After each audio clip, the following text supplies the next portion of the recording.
Hi all, welcome back to the channel. I thought I'd do something a little different today. I'm still parked at Tog Hill from where I made my last video, but I thought I might just give you a little bit of a background of my story, if you like. Diagnosis, what I've been through, what I've done, medication, the results, side effects, might be of interest to you. So, I was officially diagnosed in 2005, September 16th, 2005, to be exact. I remember dates like that, just like I remember my wedding anniversary. Not, which is today. I was diagnosed in 2005, but my symptoms showed first in 2003. They started me coming back from doing a job with a colleague in Brighton. We'd been down there doing some work and it was quite early in the morning. We were going to drive back to Bristol. We're going to share the driving. So got up out of the hotel room and I had backache and an aching leg. It was horrible, almost like trapped nerve kind of feeling. So my colleague actually did volunteer to drive all the way home, which I'm glad of, and I just sat in the passenger seat taking paracetamol and things like that because it was just quite painful. I get dropped off and he takes my van home. So he lives in Weston, I live in Bristol, so he dropped me off at home and he went off down to Weston-super-Mare. I kind of struggled upstairs. I used to live in a two-bedroom house, a two-floor house. So I managed to get to bed and a lot of paracetamol and painkillers and things like that. And I slept all night. The following morning, it's not one leg now that's in pain, it's both legs in pain. And I thought, I don't know, this doesn't feel particularly right. I had to phone in sick because I couldn't stand up properly, I couldn't move around or anything like that. So lucky for me, my colleague had the van and he took it into work and left it there. The following day, still no better, and the pain is excruciating. It was horrible. So the day after that, I actually went to my GP, and it was quite strange. GP asked me to lie on a couch, take my trousers off, my shoes off and things like that. And he did some tests with some needle, like this like pin thing, and did a whole load of sort of tests and can you feel this, can you feel that, can you feel this, can you feel that. I was lying there and he said, look, do you mind just waiting here? I'm going to get my colleague because I need a second opinion of this. And he walked off. A minute or so later, come back in with his colleague. She went through the same tests that the doctor had done, and they sort of stood back and he said to her, and I remember it, he said, I haven't seen this since med school. And she said, no, you're right, it could well be. And at that point I'm thinking, could well be what? And the doctor said, I've got a feeling this might be something called Guillain-Barré syndrome, which is quite serious, and I would like you to go and see a specialist at what was Frenchay Hospital. I will arrange it. And then he makes a phone call and I'm told that I'm going there the day after around about 10 o'clock for some tests. Okay, fair enough. I don't know what Guillain-Barré is, I don't know. So I managed to get up and go back home and just sort of swallowing painkillers left, right and centre at this time. Following day, I go to what was Frenchay Hospital, which was the best hospital in Bristol, but they've knocked it down to build a new one. Long story, go and have a look on the internet if you're interested. It's called Frenchay Hospital. Anyway, I go to the outpatients ward thinking I'm going to be here for a couple of hours being tested and things. And I'm met by a nurse who says, there's your bed. Did you bring your stuff? To which I looked at her and said, what do you mean? She said, your bed, it's there. I said, well, I'm not staying. She said, well, that's what you are booked in for, is a couple of days with us. Okay, nobody's told us that. So anyway, I argue and I'm not happy about it at this time. So I'm a youngster at that time as well, so I'm quite moody. Wasn't rude to the staff, never be rude to a nurse or a doctor or anything like that. Anyway, I'm sat on the bed, wondering what the hell's going to happen, in a lot of pain still. And the doctor comes up and introduces himself, except for he's no doctor. He is a titled of a professor. So I'm thinking, whoa, this is the top neurologist in Frenchay. So he asked me to stand up and do a whole load of tests, pushing him away, pulling him towards me, my balance and things like that. I'll have to lie on the bed then, and he would also do this pin test thing. And he said, I need to send you to go and have an electroconductivity test while you're here. And I said, okay, fine, fair enough. I said, the only thing I do know other than the backache is my feet feel like I'm stood on hot sand. And he went, oh, okay. So I ignored it, as it were. I go and have an whatever it is, conductivity test, where they connect a whole load of electrodes to your arms, your side of your neck, and your feet. And no joking, the guy had to turn the current up an awful lot before I could register with my feet, which he was taking notes of. And I go back to the ward, and then this professor comes up again and wants to do some more tests. And I explain to him, I can't stay. I'm not staying. I don't have the any sort of night clothes or anything, because I wasn't expecting to be staying overnight. And he kind of reluctantly said, fine, fair enough, but if the conditions get worse, you have to come back. Go back to your GP and we'll arrange for you to come back. So, okay, fair enough. So I went home. So that was in 2003.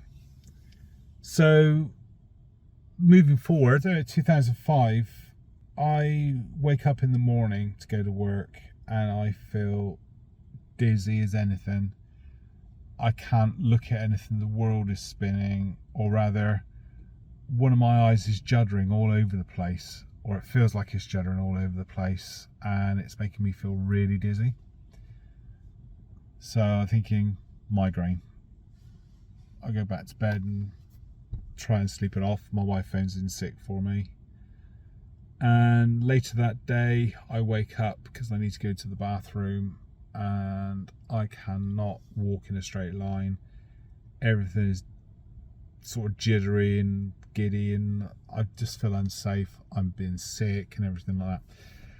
I crawl back into bed, and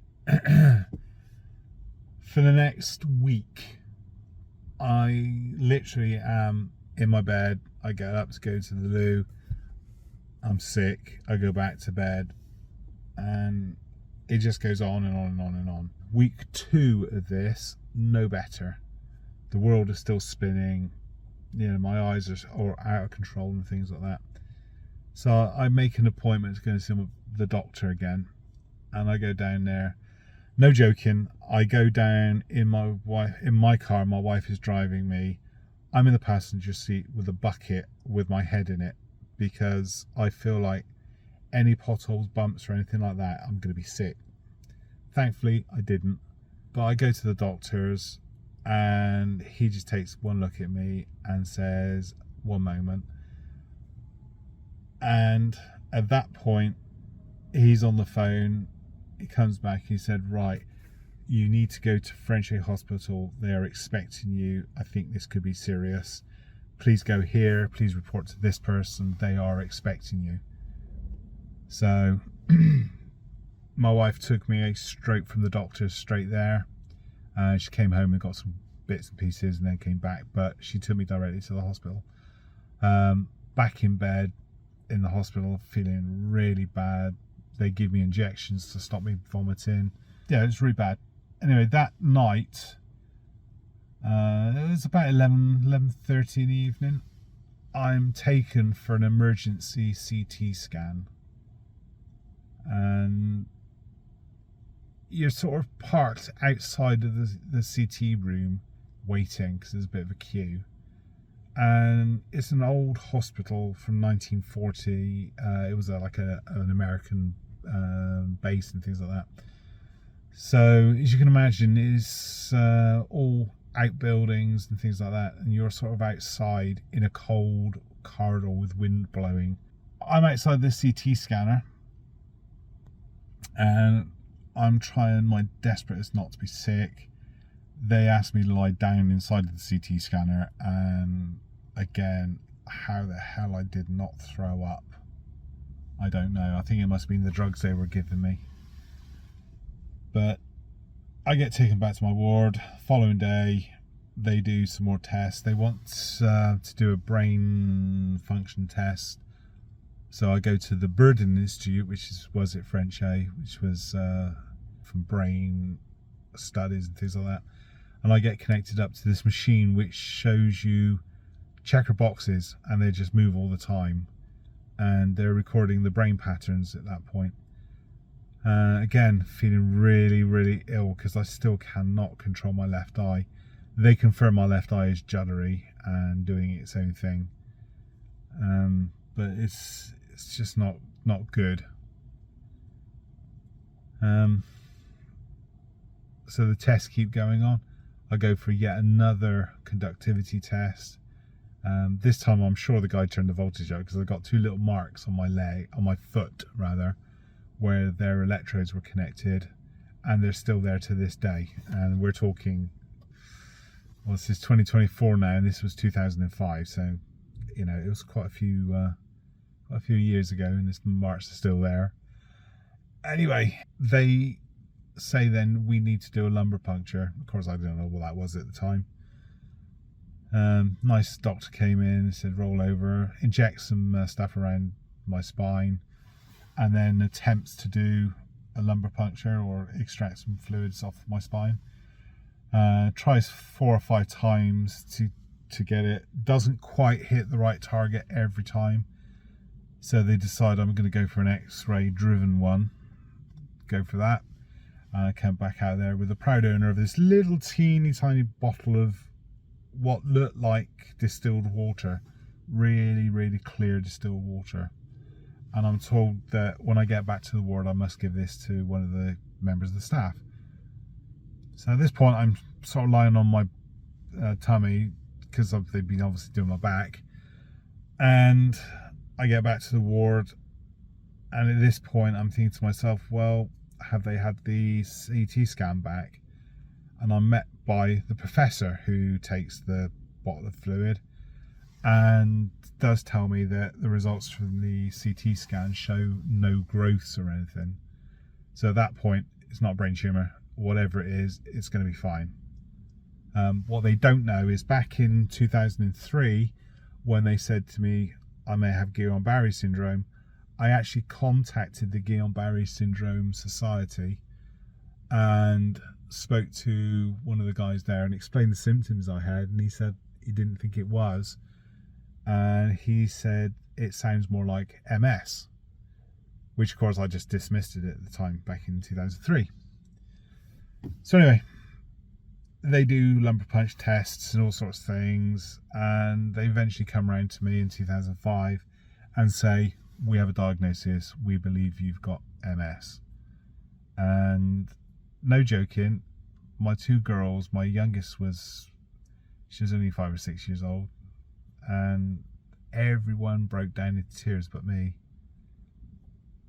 And bless him, the actual professor explained to the girls that they were quite a low risk because my wife's Asian and MS is not a rare, is really rare in the Philippines. So yeah, they all had a good cry. Following day, the MS nurse came around to see me and was quite stern with me that I had not cried. Why is it I've not accepted the fact that I've got MS?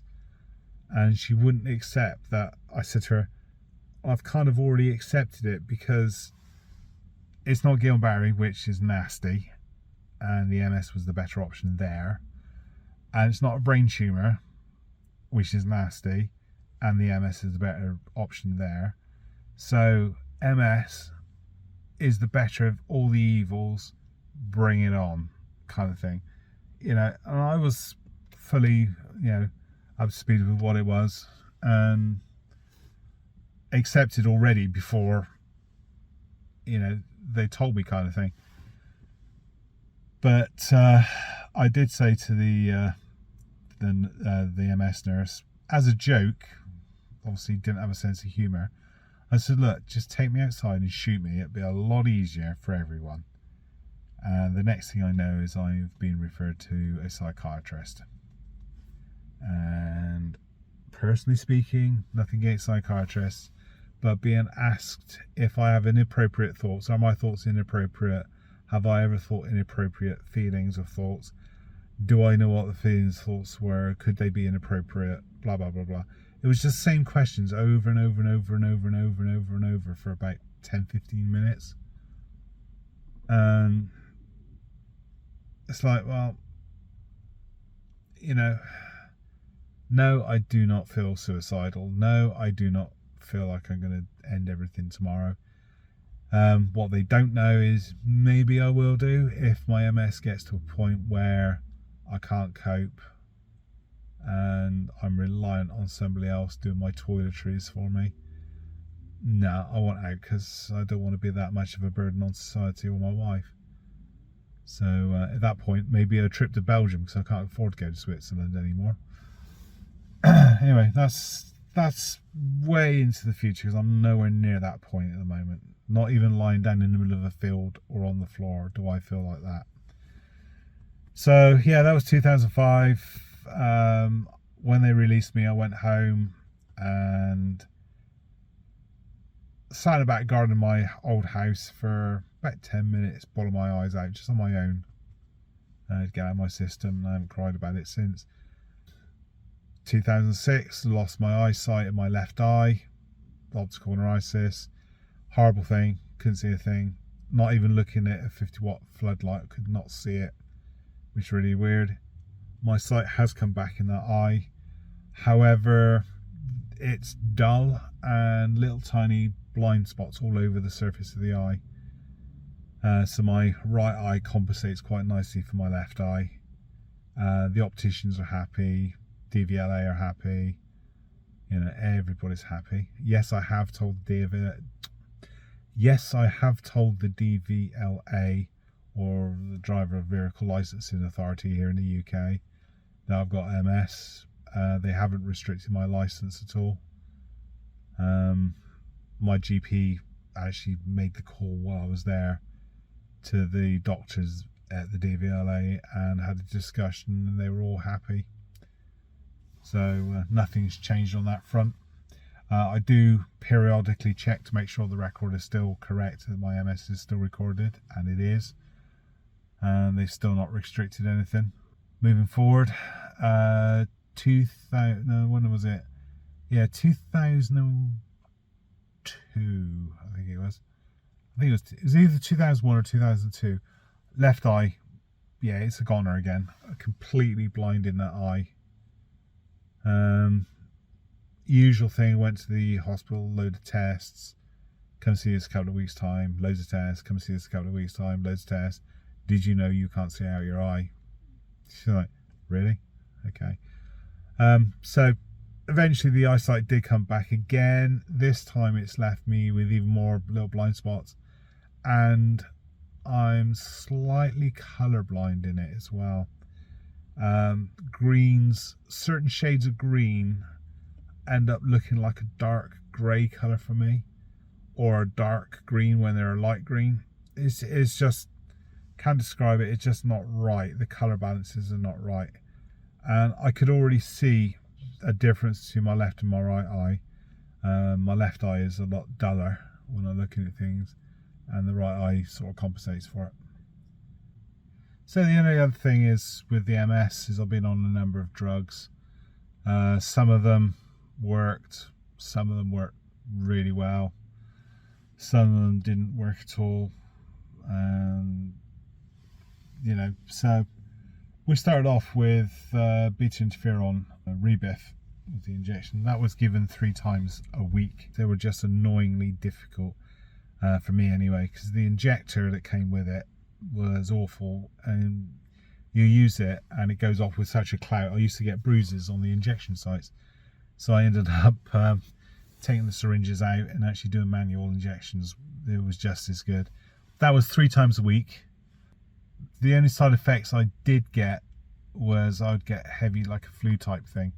So if I took them in the daytime, I would be 3 or 4 hours later feel awful, like I had flu. But what I used to do is take them in the evening and sleep. Then hopefully by the morning it sort of cleared itself and continue life. Side effects is the only one, is this flu-y type thing. The only other thing which was annoying was I had to take it 3 times a week. And if I go traveling, so I went to the Philippines a few times, taking the drugs through customs and things like that, it's not so much the far end in the Philippines is the problem. It was actually the security in the UK. I had to have letters from my GP proving they were meds and were needed, and you also had to store them in a cold temperature, so they had to go in a freezer bag with freezer packs. And then when you get to the Philippines, we ended up having to buy, we bought my mother-in-law, my late mother-in-law, a fridge so I could just get the drugs in it. From there I went on to Tecfidera, hope I'm pronouncing that right, which is a tablet formed treatment, and that unfortunately did have side effects for me, which the 2 major ones I had was I would take the drug in the morning, my whole right side of my body would go bright red and feel really hot and burning, and I used to get itchy arms, and I had to itch, which was not too much of a problem in itself, but I'd have scratched so much that I have taken the skin off and blood's come out and things like that. It's just not nice. The issue for me was I was working in South Wales, and I used to take the drug first thing in the morning, and as I'm driving to work I could feel this heat come on and this itching, and I used to put a pair of socks on my hands to stop me scratching my skin so much. It kind of worked. The only other problem I had with it was wee infections. It was all right at the start for, oh God, how many years was I on that? For the first 4 years, I suppose. Yeah, I was taking it for a long time. Then I used to get UTIs an awful lot, and they couldn't explain it. I was also having a bit of protein in my urine as well, which was a bit of a worry. So I've been for the old, shall we say, a couple of times, and the doctors apologised a few times, and I've asked them if they've still got wedding rings and watches and things, but they thought I might have had some problems with my prostate or something because of this protein. Couldn't find anything wrong with that. My PSA tests were within parameters. I had one with a space of 2 years between them, and the parameters have not changed between that. So the only thing they could think it was is this tablet, so I had to stop taking it. But they wanted to move me on to another drug, which we could go over quite easily onto this new drug. So I went onto the new drug without having to stop or anything like that, and I was on it for about a year, and they were doing MRI scans probably every 6 months for me. At the end of a year, and the neurologist sort of said, it's not working, you're going to have to stop taking this stuff.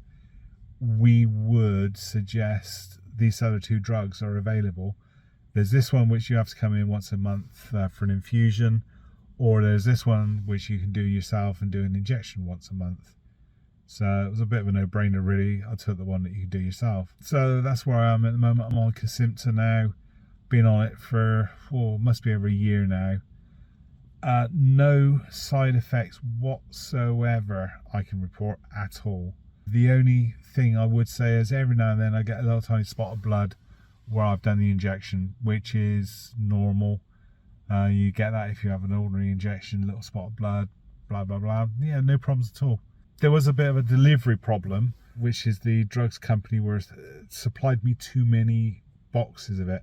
And I said today when I went to have my bloods taken today, I said that I've got 7 packs in the fridge, and they couldn't believe how many packs I had. So they're holding off, and I'm going to reduce the numbers before I get my next delivery, as it were. So we'll get that sorted out. But other than that, everything is good. So on that note, that's a really fast, well, I'll say fast, it's probably about a 30-minute bloody video. So that's me from where I started to where we are now. So if you're not subscribed, please do so. If you want to see more content, if you want to get alerted when I post new videos, hit the bell.